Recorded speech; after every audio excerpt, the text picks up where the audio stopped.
The massive glass dome of the Galactic University of Military History sparkled under the twin suns of the Centauri system.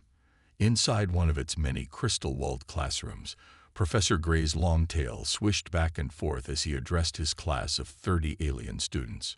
"Today marks the beginning of your final research project," the professor announced, his scaled hands bringing up a holographic display of various civilizations.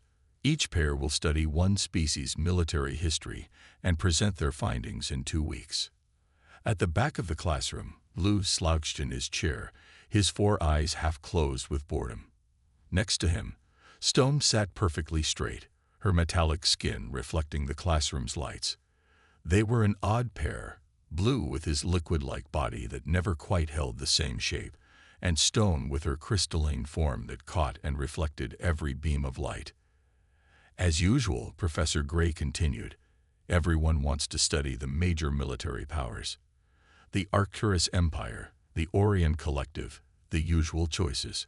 He shook his head, mandibles clicking. This year, we're doing something different. You'll be randomly assigned your civilization to study. A collective groan filled the room. Blue's gelatinous form rippled with annoyance, while Stone remained motionless, ever the perfect student. The professor activated a hovering selection sphere. Each pair, come forward and place your hands on the sphere. It will randomly assign your civilization. Blue and Stone watched as other pairs went forward. Some got exciting assignments like the warrior clans of Betelgeuse, while others received seemingly boring ones like the peaceful traders of the Pleiades system. When their turn came, Stone glided forward gracefully. Blue followed, his form wobbling slightly. They placed their hands on the sphere. Stone's crystalline fingers and Blue's ever-shifting appendages touching the smooth surface. The sphere glowed and displayed their assignment. Earth. Earth. Blue's body rippled with laughter. That tiny planet in the backwaters of the Milky Way. The one that only joined the Federation 300 years ago. Professor Gray's expression remained neutral, but something flickered in his ancient eyes. Every civilization has something to teach us, Blue. You might be surprised. Stone was already accessing the university's database through her neural link. Earth, 3rd planet from a single yellow star. Oxygen-nitrogen atmosphere. Gravity 9.8 meters per second squared. Joined the Galactic Federation in 2724 after achieving unified planetary government. Blue morphed his body to mimic a human shape mockingly. Look at me, I'm a human. I only have 2 eyes and can't even change my shape. His classmates gurgled and chittered with amusement. That's enough. Professor Gray's voice cut through the laughter. Remember, thorough research requires an open mind. You have access to all historical archives. I expect a comprehensive analysis of their military development, major conflicts, and tactical innovations. Stone nodded seriously, while Blue reformed into his usual blob-like shape with an air of resignation. They returned to their seats as the last few pairs received their assignments. You know, Stone whispered to Blue, her crystalline voice tinkling like wind chimes, this might be interesting. Humans achieved space travel only 1,000 years ago, but they were accepted into the Federation unusually quickly. Blue's upper eyes rolled while his lower ones focused on his datapad. They probably just got lucky. This will be the easiest assignment ever. We'll look at their few primitive wars, write up a quick report, and be done.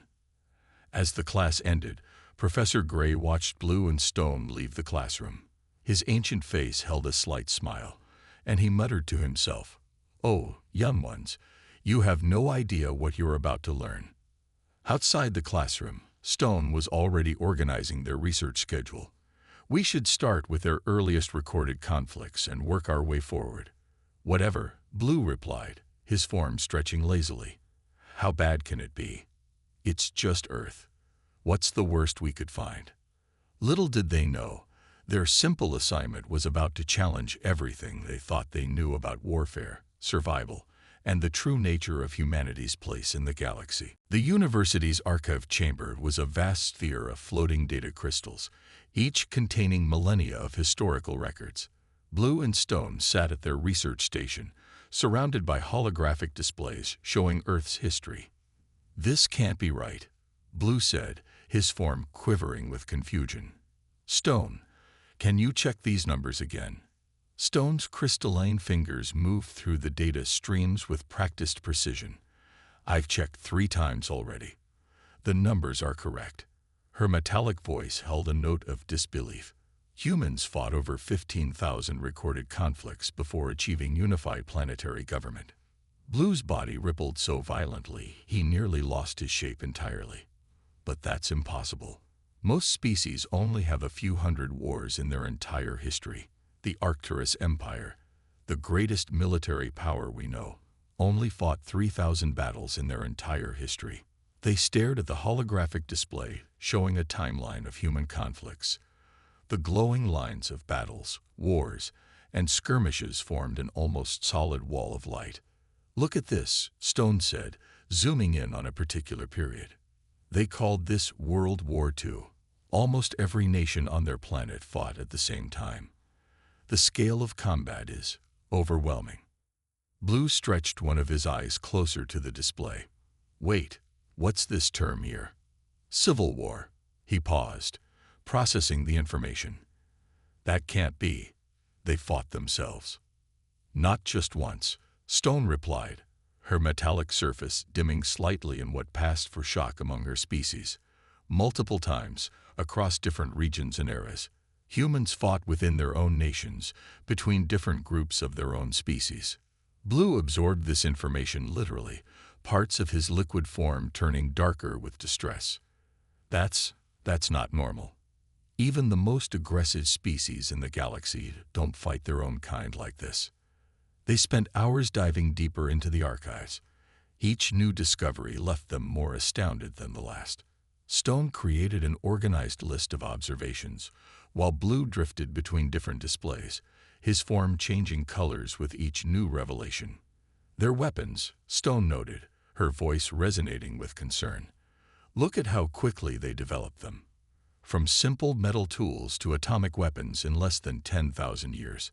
Most species take at least 50,000 years to make similar advances." Blue moved to another display, examining footage of ancient human battles. "And look at how they fight. They just keep going. Even when injured or outnumbered. Most species would surrender or retreat, but humans." His voice trailed off as they watched recordings of desperate last stands and against all odds victories. "Professor Gray," Stone called out in surprise as their teacher glided into the archive chamber. The professor's scaled face held an unreadable expression. "How goes the research?" "Professor," Blue bubbled anxiously, "there must be some mistake. These records, they can't be accurate. No species could survive fighting this much." Professor Gray's tail swished thoughtfully. "Oh, and why do you think that?" Stone's crystalline form sparkled as she processed the question. "The physical and psychological toll alone should have driven them to extinction.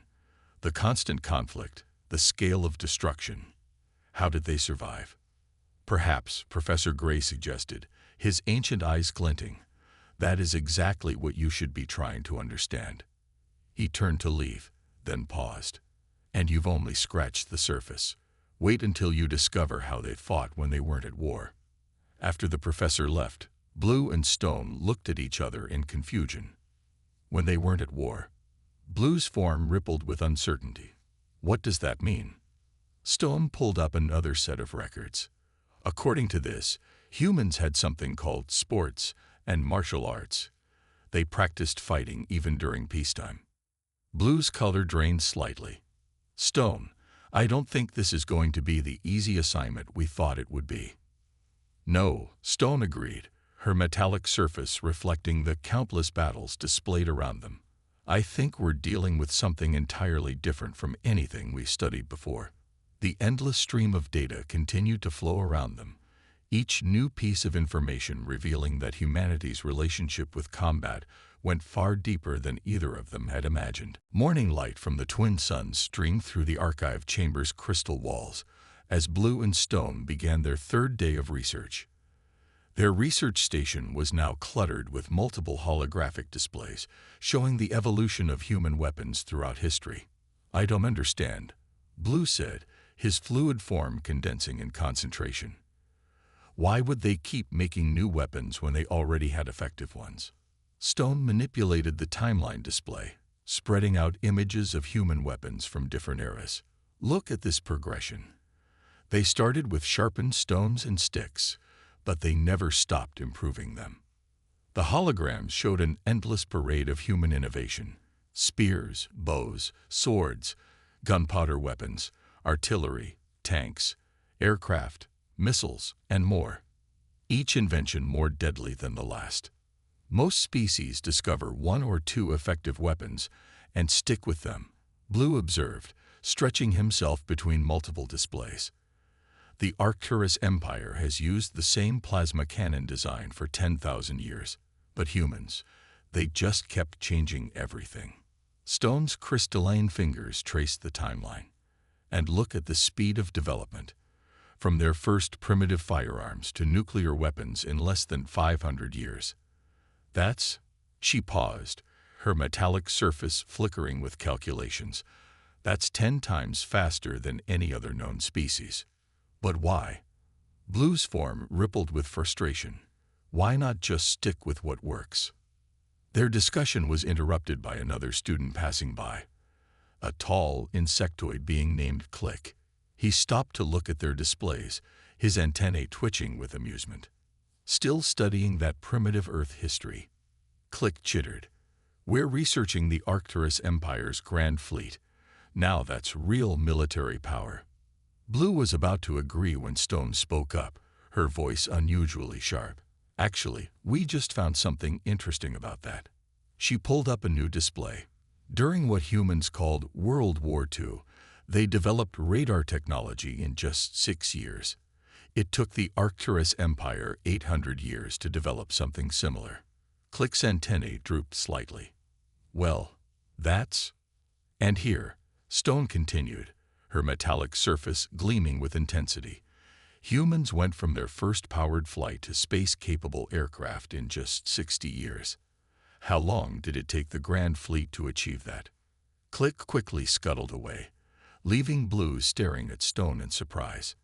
His liquid form had turned a lighter shade, indicating amazement. "I didn't know you could be so aggressive," Blue said. Stone's surface dimmed slightly. "I just don't like seeing facts ignored. Look at this." She brought up a new series of images.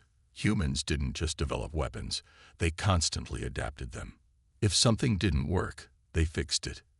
If they couldn't fix it, they created something new. Blue moved closer to examine a particular display. "These are all from the same weapon. But they look so different." "Yes," Stone confirmed. "They called it a rifle. But they made thousands of variations, each one trying to solve a different problem or work in different conditions. Hot weather, cold weather, underwater, in space." In space. Blue's form wobbled with shock. They were already thinking about space warfare before they had space travel. Stone brought up another display. They had stories about it. They imagined space battles before they even left their atmosphere. They called it science fiction. Blue absorbed this information, literally and figuratively.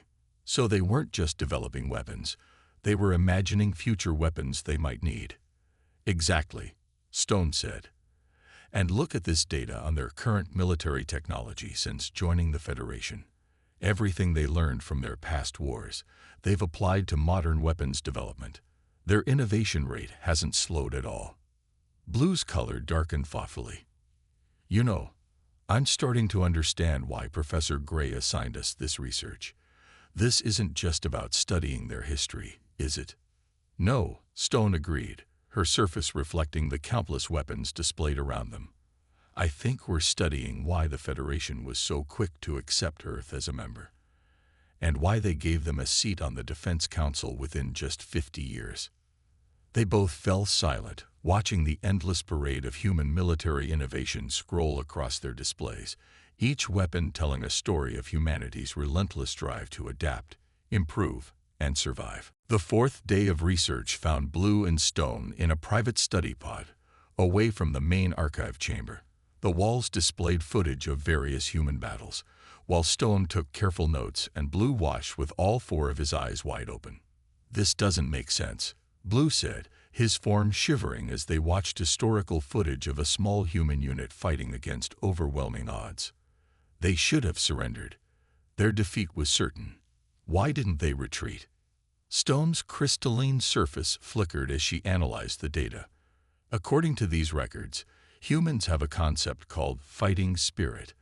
They sometimes choose to fight even when victory seems impossible. But that's not logical.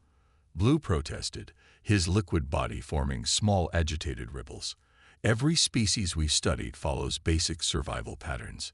When faced with certain defeat, they retreat. When outnumbered 3-1, they surrender. It's simple mathematics.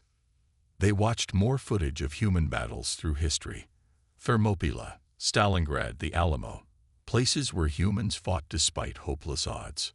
"Look at this," Stone said, bringing up new data. Humans can continue fighting even after sustaining injuries that would incapacitate most species. They call it fighting through the pain. Blue stretched closer to examine the medical data. Their bodies produce chemicals called adrenaline and endorphins during combat. But what's really strange is their psychological response to being wounded. Instead of becoming more cautious, Stone noted, her voice tingling with disbelief, they often become more aggressive. They have a saying, "Wounded animals fight the hardest." Their discussion was interrupted by Professor Gray entering the study pod. "How goes the psychological analysis?" "Professor," Blue bubbled anxiously, "we found something disturbing. Humans don't follow any standard combat logic. They're unpredictable." "Ah." Professor Gray's tail swished thoughtfully. "Have you learned about guerrilla warfare yet?" Stone pulled up new data files. "We just started studying it. It's when a weaker force uses hit-and-run tactics against a stronger enemy." But her surface dimmed with concern. The psychological impact on the stronger force is devastating. The constant threat of attack, the inability to feel safe, the wear on morale. "Indeed," Professor Gray nodded. "Most species engage in direct combat. Clean, simple, logical. But humans," he gestured at the displays, "they found ways to turn their weaknesses into strengths." Blue's color darkened. "We found records of something called psychological warfare. They don't just fight with weapons. They fight with fear, uncertainty, and deception. And that's not all," Stone added, bringing up more displays. "They have concepts like fighting dirty and all's fair in love and war. Most species have strict combat protocols, but humans, they adapt." Blue finished, his form rippling with realization. "If they can't win with strength, they use speed. If they can't win with speed, they use deception. If they can't win during the day, they attack at night," Stone completed. "They use weather, terrain, even their own casualties as tactical advantages. Everything is a potential weapon." Professor Gray watched them with growing approval. "And what have you learned about their training methods?" Stone brought up new footage of human military exercises. "They train constantly, even in peacetime. They have something called war games, where they practice fighting against themselves. And sports," Blue added, his color brightening with excitement. "They turn combat training into entertainment. Wrestling, boxing, martial arts. They spend their leisure time practicing different ways to fight." Professor Gray's scaled face broke into a small smile. "Now you're beginning to understand. Your class presentation is tomorrow. Are you ready to share what you've learned about humanity's approach to warfare?" Blue and Stone looked at each other. The past 4 days had completely changed their view of the supposedly primitive humans. "Professor," Stone said, her metallic voice serious, "I think the real question is, are our classmates ready to learn the truth about humans?" "Good answer," Professor Gray replied, heading toward the door. "Very good answer indeed." After he left, Blue and Stone turned back to their research, now seeing human combat history with new eyes. It wasn't just about weapons or tactics. It was about an entire species that had turned survival into an art form. The main lecture hall of the Galactic University of Military History was packed with students from various species. Holographic displays floated ready at the front of the room. Blue and Stone stood before their classmates, about to present their findings on Earth's military history. Click, the insectoid student, had just finished a presentation on the Arcturus Empire's Grand Fleet. And that concludes my report on the most powerful military force in known space. He chittered proudly, his antennae high with satisfaction. Professor Gray nodded. Thank you, click. Next, we have Blue and Stone presenting their research on Earth. A few snickers rippled through the classroom. Blue's form wavered slightly with nervousness, but Stone stood firm, her crystalline surface gleaming with determination. Before we begin, Stone said, her metallic voice clear and confident, we'd like to ask the class a question. How many battles would you consider a lot for a species to fight before achieving unified government? The Arcturus Empire fought 3,000 battles. Click announced proudly. The Orion Collective fought 2,000, another student added. Blue's form shifted as he activated the first display. Earth fought over 15,000 recorded conflicts before unification. The classroom fell silent, then burst into laughter. Impossible. Click chittered. No species could survive that much warfare. Stone calmly activated another display. These are verified historical records. But the number of battles isn't the most interesting part. She brought up footage of human combat tactics. This is how humans fight when outnumbered. The class watched in stunned silence as historical footage showed humans using guerrilla warfare, tactical retreats, and surprise attacks. Most species surrender when outnumbered 3-1. Blue explained, his color deepening with confidence. Humans routinely fought and won against forces 10 times their size. Propaganda. Someone shouted. No species can do that. Stone brought up more displays. This is how fast humans develop their weapons. The holographic timeline showed humanity's rapid progression from spears to space weapons. They went from primitive projectiles to nuclear fusion in less than 1,000 years. Professor Gray leaned forward, watching the other students' reactions carefully. But here's what really makes humans different. Blue continued, his form rippling with excitement. They don't just fight with weapons.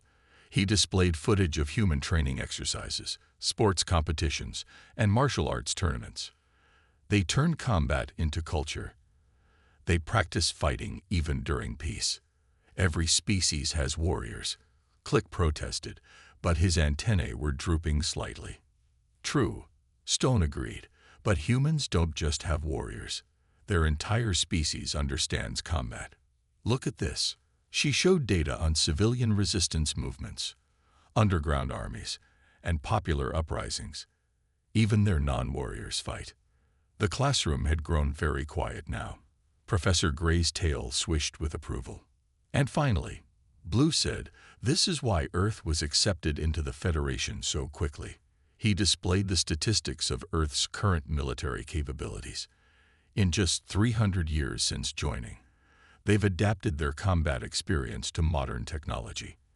Their innovation rate in weapons development is 8 times faster than any other member species. Stone finished. They now have seats on both the Defense Council and the Strategic Planning Committee. A student raised a trembling tentacle. Are you saying the Federation didn't accept Earth because they were ready? No, Stone replied, her surface gleaming.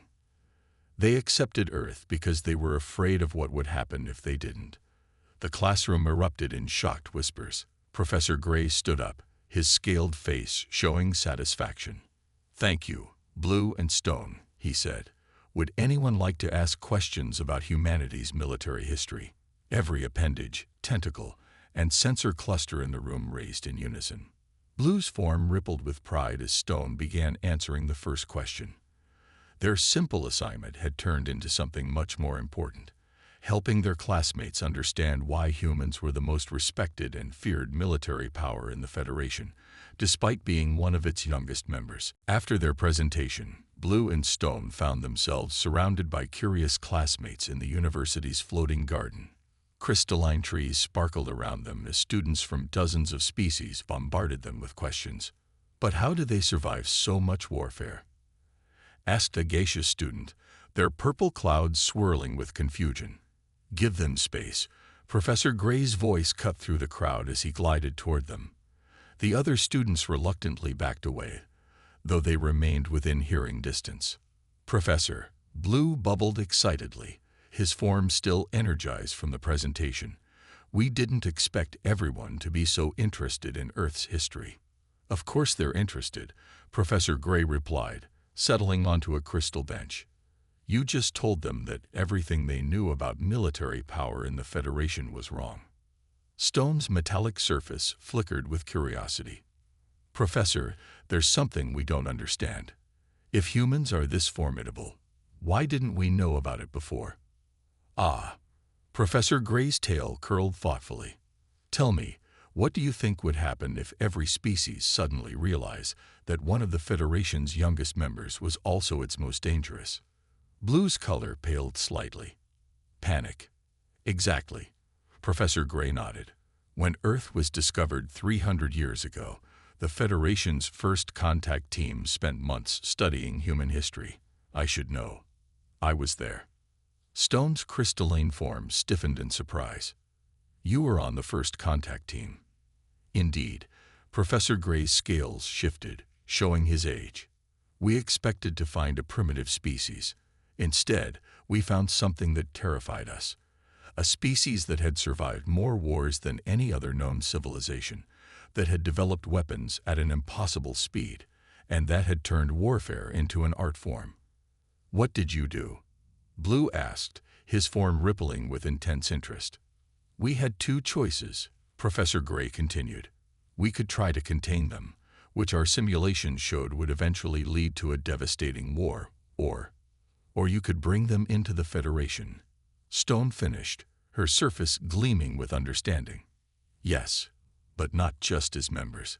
We gave them seats on the Defense Council, invited them to join the Strategic Planning Committee, encouraged them to share their military expertise.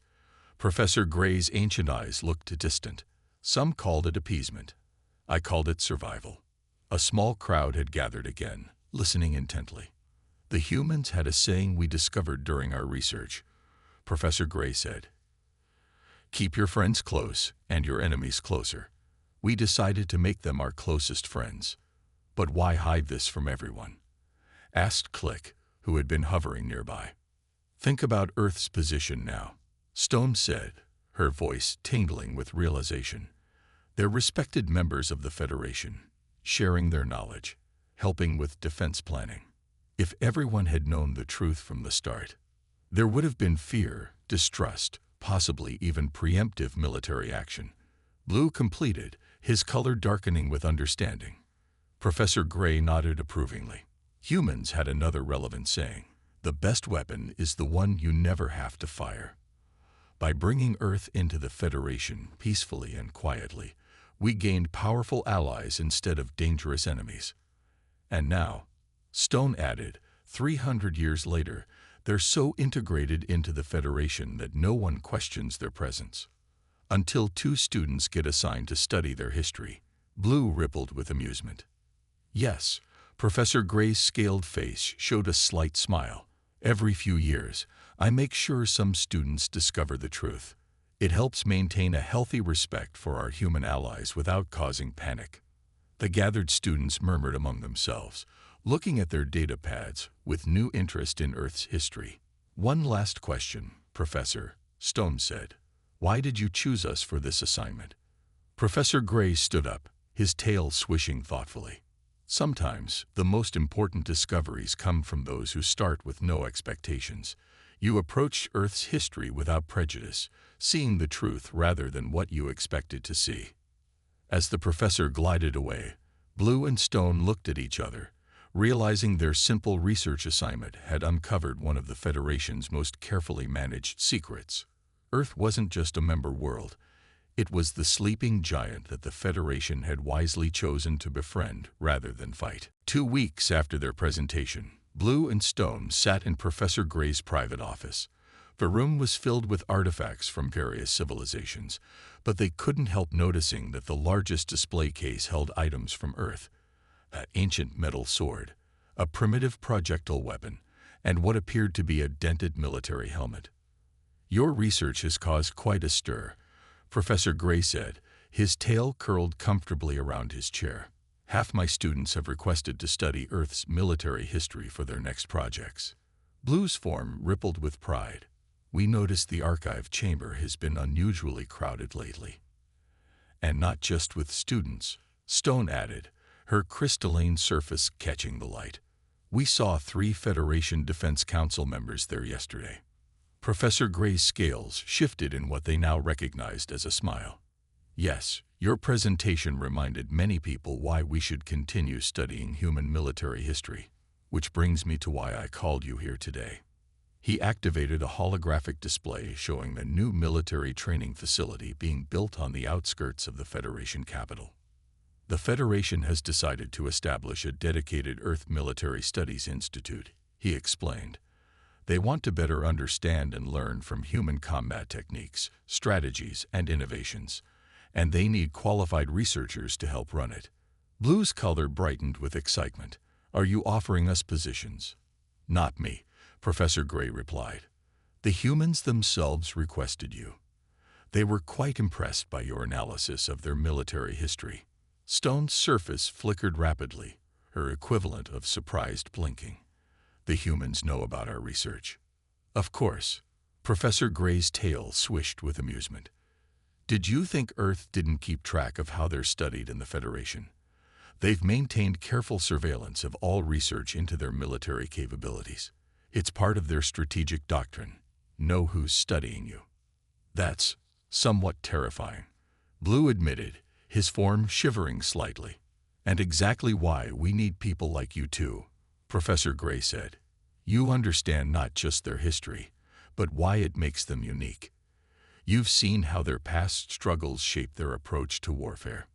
Most importantly, you respect their capabilities without fearing them." Stone's crystalline structure straightened with determination. "When would we start?" "Immediately after graduation," Professor Gray replied. "The humans specifically asked for, and I quote, the blob who couldn't stop asking questions, and the crystal who saw through our tactical deceptions." Blue's color darkened with embarrassment. "They were watching us that closely." "Indeed.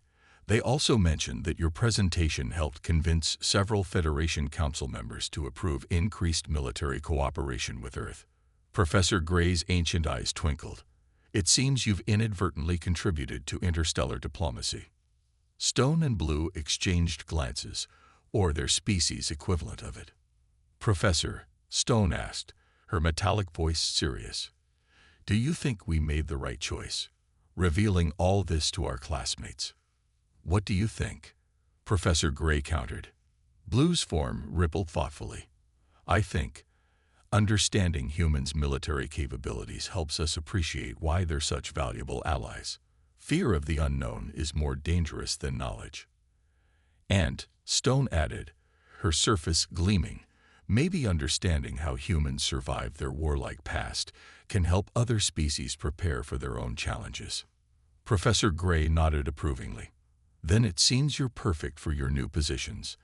The humans have a saying: those who don't learn from history are doomed to repeat it. Your job will be to help ensure the Federation learns the right lessons from humanity's long experience with warfare." As they left the professor's office, Blue and Stone paused to look out at the twin suns setting over the university campus. "You know," Blue said, his form reflecting the orange sunset, "when we first got this assignment, I thought we'd be studying a primitive civilization. Instead," Stone replied, her crystalline surface sparkling, "we discovered that humanity's greatest strength wasn't their weapons or tactics. It was their ability to learn from every battle, adapt to any challenge, and survive against impossible odds." Blue finished. They watched as students hurried past them, many carrying data pads displaying Earth's military history. Ready to help the Federation understand our most interesting members? Stone asked. Blue's form rippled with determination. As the humans would say, ready as we'll ever be.